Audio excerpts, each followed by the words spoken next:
कार्यकर्ता म्हणजे गटप्रमुखांपासून जो वरती जातो कामं करत करत तो नेता होतो। कामाची पद्धत प्रत्येकाची वेगवेगळी असते। मी माझ्या वेळेनुसार काम करणार, काही आपल्या वेळेनुसार काम करणार, पण जी जिद्द असते की मला पुढे जायचं आहे ती जिद्द सर्वांच्यात नसते, काही जणांच्यात असते।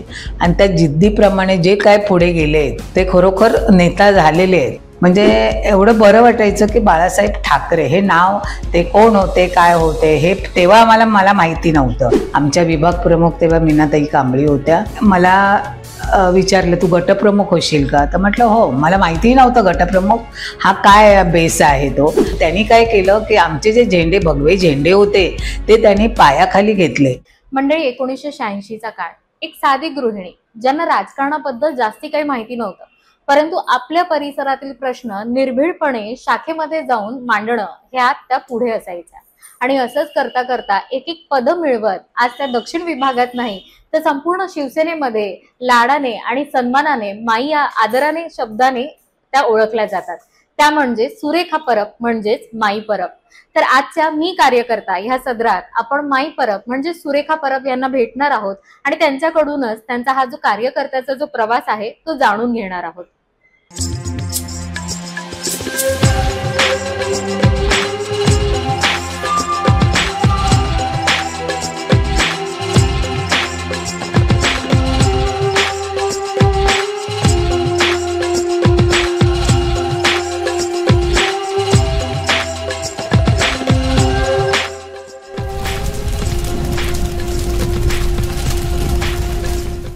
नमस्कार, मी माई उर्फ सुरेखा परब माझं नाव आहे आणि मी शिवसेना ह्या एका बलाढ्य पक्षाशी संघटित आहे आणि जवळजवळ मला 40 वर्ष होत आहेत।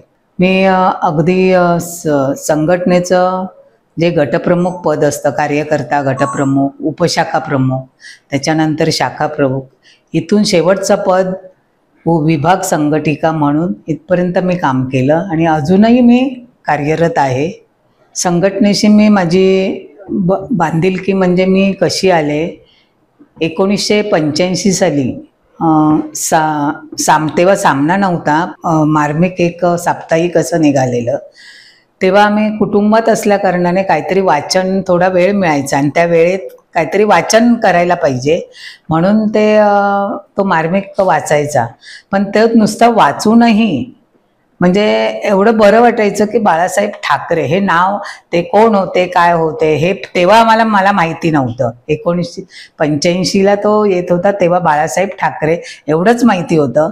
पण त्याच्यानंतर त्यांच्या सभा वगैरे व्हायला लागल्या, पण घरून जाताना कुटुंब असल्या कारणाने दीर वगैरे सगळे असायचे, त्याने काय हे केलं नव्हतं, नका जाऊ वगैरे, पण मग भीती वाटायची की कुठचा पक्ष वगैरे, आणि तेव्हा राजकारण एवढं नव्हतं कळत।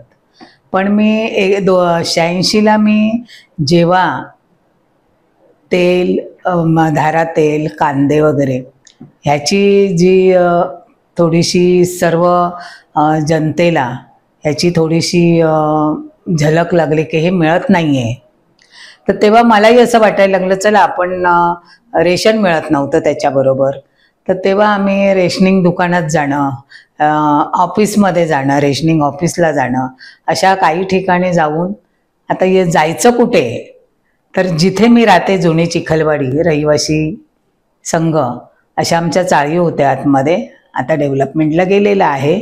तर तिथून मी जवळजवळ 70 महिला एकत्र करून मी पहिली शाखेत गेली, शिवसेनेची शाखा होती त्या शाखेत गेले आणि तिथून माझी शिवसेनेत मी रुजू झाले आणि तिथून माझी सुरुवात झाली। आता हे तर माहितीच आहे की मी ह्याच्यापासून जी सुरुवात केली, हे शाखेत जाणं वगैरे तेव्हा नव्हतं, म्हणजे नंतर मी शाखेत शाखा प्रमुख वगैरे होत्या, त्यांना जाऊन भेटणं, त्यांच्या पुढे समस्या मांडणं वगैरे, आणि हे माझं सगळं म्हणजे हा पसारा बघून आमच्या विभाग प्रमुख तेव्हा मीनाताई कांबळी होत्या, तर त्यांनी मला विचारलं तू गटप्रमुख होशील का, तर म्हटलं हो। मला माहिती नव्हतं गटप्रमुख हा काय बेस आहे तो, पण मी झाली आणि जवळजवळ त्याच्यानंतर 1979ला 89ला एक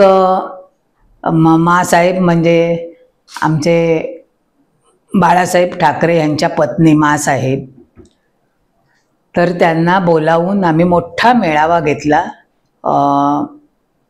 गिरगावात नाही म्हणजे नाना चौकाच्या इथे एक राजस्थानी हॉल आहे, तिथे आम्ही एवढा मोठा मेळावा घेतला की एका विभागाच्या एका वॉर्डच्या जवळजवळ 300-350 महिला तिथे आलेल्या होत्या. हे माझं पहिलं पाऊल. आणि त्याच्यानंतर मग कोणाच्या समस्या तर असतातच, मग कोणाच्या घरच्या समस्या असतात, कोणाच्या मुलांच्या असतात, अगदी हॉस्पिटलपासून सगळं अगदी घरच्या लोकांचे प्रश्न सोडवण्याचंही सुद्धा काम केलं. आणि तेव्हा असं नव्हतं वाटत की मी कोणतरी आहे. त्याच्यानंतर मला पदं मिळत गेली माझं काम बघून आणि ती मी विभाग प्रमुखांपर्यंत पोचले. तेव्हा तर विभाग प्रमुख जेव्हा झाले तेव्हा संपूर्ण दक्षिण मुंबईच्या महिला आघाडी म्हणजे प्रत्येक वॉर्डला प्रत्येक शाखेत जवळजवळ 50 महिला असतात. म्हणजे तेव्हा 27 वॉर्ड होते जेव्हा मी विभाग प्रमुख झाले तेव्हा. तर एवढ्या महिलांशी मी संघटित झाले. हे माझं कार्य आहे. तेव्हा जेव्हा हे म्हणजे थोडी जी ही माहिती मला मिळाली पक्षाची वगैरे, पण मी फार म्हणजे पाऊल पुढे टाकून एका जवळजवळ माझ्या माहितीप्रमाणे 92-93ला जेव्हा बॉम्बस्फोट झाले तेव्हा काही महिलांना आम्ही म्हणजे 7 दिवस 8 दिवस 4 दिवस असं प्रत्येक शाखेत महिलांना ठेवून राहिला. प्रत्येक ज्या माझ्याबरोबर माझ्या महिला होत्या, कार्यकर्त्या होत्या, त्यांनी 4-4 दिवस 8-8 दिवस त्यांची जेवणाची सोय केली. त्यांच्या घरच्यांशी संपर्क, तेव्हा मोबाईल नव्हते तरी घरच्यांशी कसेही म्हणजे संपर्क करून त्यांना सांगितलं की आम्ही तुमच्या महिला इथे अगदी सुरक्षित आहेत. आणि खरोखर ती वेळ अशी होती की डोळ्यात पाणी येण्यासारखी होती की कोण कोणाचं कोण कुठे होतं. तेव्हा जातीवाद तर आम्ही बघितलाच नाही. आमच्याकडे एक महिला तर 1.5 महिना मुस्लिम महिला होती आणि ती 1.5 महिना राहिलेली, कारण तिचं इथे कोणी नव्हतं. तिचं म्हणजे काश्मीरची होती ती, तर तिला तिकडे जायचं होतं पण तिला तेवढी आम्हाला माहिती नव्हती. ती माहिती आम्ही सेना भवनला करून तिला 1.5 महिन्याने आम्ही तिकडे त्यांच्या घरच्या लोकांशी आमचा संपर्क होता. तिला असं काय सोडलेलं नव्हतं.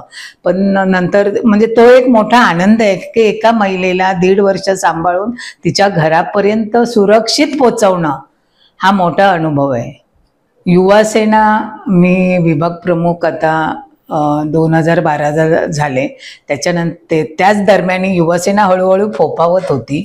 पण युवासेनाबद्दल मला फार अभिमान आहे, कारण माझी मुलं सुद्धा युवासेनेच्या त्याच वयोमानाप्रमाणे आहेत. आणि ती सगळी मुलं मुली ज्या युवासेनेत जे युवक आहेत, युवती आहेत, तर मला इतका आनंद होईल की मी जेव्हा होते तेव्हा ती फोपावली आणि नावारूपाला आली. आणि ती सगळी मुलं म्हणजे मी अशी जर कधी त्यांच्या मीटिंग्स वगैरे असेल आणि मला म्हणजे त्या मीटिंग्सला सहसा आम्ही नसतो, पण जर गेलो तर अगदी अगत्याने त्या बोलावणार मुली, माई तुम्ही या, काहीतरी साहेबांबद्दल सांगा. आणि साहेबांबद्दल मला सांगायला फार आवडेल, कारण आमचे म्हणजे खरोखर ते देवच होते असं म्हणायला हरकत नव्हतं. साहेबांच्या सोबतचे प्रसंग भरपूर आहेत, वाईटही आहेत आणि चांगलेही आहेत. मी पहिला वाईट प्रसंग सांगते की आता ते मला वर्ष आठवणार नाही, पण मी तेव्हा उपविभाग प्रमुख होते आणि साहेबांचा राग एवढा भयंकर असतो की ते टोकाला जाणारा असतो. आणि मातोश्रीवर मीटिंग वगैरे काही नव्हती, पण साहेब भूमिगत होत आहेत एवढं समजल्यानंतर म्हणजे सगळीच गेली, त्याच्याबरोबर आम्हीही गेलो, आमचा दक्षिण मुंबईचा विभागही गेला. तर आमचे उपनेते, आता ते उपनेते आहेत भाई मिर्लेकर, म्हणजे त्यांचं नाव रवींद्र मिर्लेकर. तर जेव्हा भूमिगत त्यांना जायचं होतं, त्याने फक्त ड्रायव्हर घेतला आणि थोडेफार काय म्हणजे एवढ्या गर्दीत ते मला मी पाहिलेलं सांगते, म्हणजे मी तिथे स्वतः हजर होती, ते पाहिलेलं मी सांगते की ते मिर्लेकर त्यांनी पुढचा साहेब मागे बसलेले, फक्त ड्रायव्हर बरोबर होता, बाकी कोणीही नव्हतं. आणि त्याने जेव्हा गाडी मातोश्रीकडून बाहेर येत होती तर त्याने पुढचा उजव्या बाजूचा टायर त्याने पकडून राहिलेले आणि त्याच्या खाली त्या म्हणजे असे जवळजवळ झोपलेले ते टायर धरून. तो एक दुःखाचा क्षण होता, कारण त्यांना पुष्कळ तेव्हा लागलेलं. पण नंतर त्यांना बॉम्बे हॉस्पिटलला वगैरे ॲडमिट केलं, साहेब स्वतः दोनदा बघायला गेले. आणि तो म्हणजे असं भीतीदायक असं वाटत होतं की साहेब आणि जनता याचं काय होईल, कारण तो एक घरचा हे असलं असं म्हणजे अजूनही मला हा एक विषय माझ्या घरचा आहे असंच मला वाटतं. आणि आनंदाचा क्षण म्हणजे मी जेव्हा 2012च्या नंतर म्हणजे 14ला वगैरे असेल, पाकिस्तानी महिलांचा एक गाण्याचा कार्यक्रम होता आणि तो व्हीटीला होता. व्हीटीला इथे मराठी हॉल आहे, मराठी ग्रंथ संग्रहालय असा हॉल आहे. त्या हॉलमध्ये त्यांचा कार्यक्रम होता आणि बहुतेक त्यांचं नाव नितीन देसाई ह्यांनी तिकडून त्यांना बोलावलेलं होतं. तर त्यांची रिहर्सल वगैरे झालेली होती. तेव्हा सगळ्या दक्षिण मुंबईला माहीत होतं की इथे हा कार्यक्रम होणार आहे. आणि त्याच्यामुळे आम्ही सगळ्यांनी आंदोलनं वगैरे बाहेर केली, पण आम्हाला आत जाताना कोणतरी आतमध्ये जाईल अशा याने मी आतमध्ये गेली आणि महिलांना म्हटलं तुम्ही बाहेर थांबा, सगळ्या महिला जर आल्या तर अटक होईल. तर तरीसुद्धा माझ्याबरोबर 2 महिला आल्या आणि जवळजवळ 20-21 पुरुष होते. तर आम्ही तो कार्यक्रम म्हणजे बंद केला. पण बंद करताना आम्ही काय त्यांना मारलं वगैरे नव्हतं, पण त्यांनी काय केलं की आमचे जे झेंडे भगवे झेंडे होते ते त्यांनी पायाखाली घेतले आणि त्या रागाबरोबर मी तो झेंडा खेचला आणि ती मुलगी खाली पडली. तिला लागलं होतं न लागलं होतं मला काय माहिती नाही नंतर, पण तेव्हा मला अटक झाली आणि अटक होऊन जवळजवळ 7 दिवस मी जेलमध्ये होते, भायखळा जेलला होते. पण मी काहीतरी पक्षासाठी केलं, तो मला खरोखर आनंद झाला. एकतर मला हे केलं म्हणून वाईट जरी वाटलं असेल, घरच्यांना थोडंसं वाईट वाटलं असेल, पण मला एवढा आनंद झाला की मी अगदीच नाही तरी थोडासा एक कणभर तरी मी संघटनेसाठी काहीतरी केलं आणि ती केस अजूनही चालू आहे. फॅमिलीचा सपोर्ट चांगला होता. जरी मला उशीर झाला काही झाला, आमचे कार्यक्रम कधी असायचे संध्याकाळी 7 ते 7च्या नंतर 10 वाजेपर्यंत. तर तेव्हा म्हणजे घरी येणं उशीर होणं हा तर नेहमी नित्याचंच हे होतं. तरी पण दुपारी थोडंसं करून जायचं, रात्री येऊन थोडंसं करायचं. पण नेहमी माझे मिस्टर नेहमी माझ्या पाठीशी असायची, मुलंसुद्धा. असं कधीच त्यांनी म्हटलं नाही की 10 वाजले 11 वाजले अजून जेवण नाही आहे. उलट माझे मिस्टर तेव्हा मला सांगायचे, सुरेखा सावकाश कर, जेवायचंच आहे. आणि खरोखर मला तो पाठिंबा मला म्हणजे आता कधी कधी भरून येतं की त्यांनी पाठिंबा दिला म्हणून मी इथपर्यंत पोचले.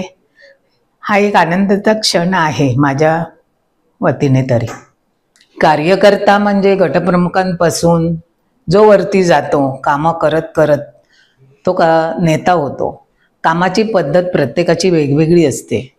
मी माझ्या वेळेनुसार काम करणार, काही आपल्या वेळेनुसार काम करणार, पण जी जिद्द असते की मला पुढे जायचं आहे ती जिद्द सर्वांच्यात नसते, काही जणांच्यात असते. आणि त्या जिद्दीप्रमाणे जे काय पुढे गेले ते खरोखर नेता झालेले आहेत. पण ते नेता जरी झाले तरी त्या आज आमच्या म्हणजे माझ्या याच्यामध्ये मी जेव्हा 86 पासून जे हे जायला सुरुवात केली पक्षाच्या कामासाठी शाखा वगैरे, पण ती मुलं जरी नेते झाले तरी सुद्धा अजून त्यांच्या आठवणी असतात बरोबर. आणि कुठेही मीच अशी नाही, पण माझ्या बरोबरच्या ज्या महिला आहेत त्या कुठेही कोण दिसलं तरी स्वतः आवर्जून ते विचारपूस करतात, हेच मोठं आहे. आणि त्याने अशा मुलींनी नेतं व्हावं अशी माझी तरी इच्छा आहे. जे काम करतं ते नेहमी पुढेच जाणार आणि तो नेता होणार. पण असं नाही आम्ही अजून केलेलं आहे की कोणीतरी आणून नेता बसवला वगैरे, असं नाही झालंय. म्हणजे माझ्या याच्यामध्ये एवढ्या 40 वर्षाच्या याच्यामध्ये नाही झालंय.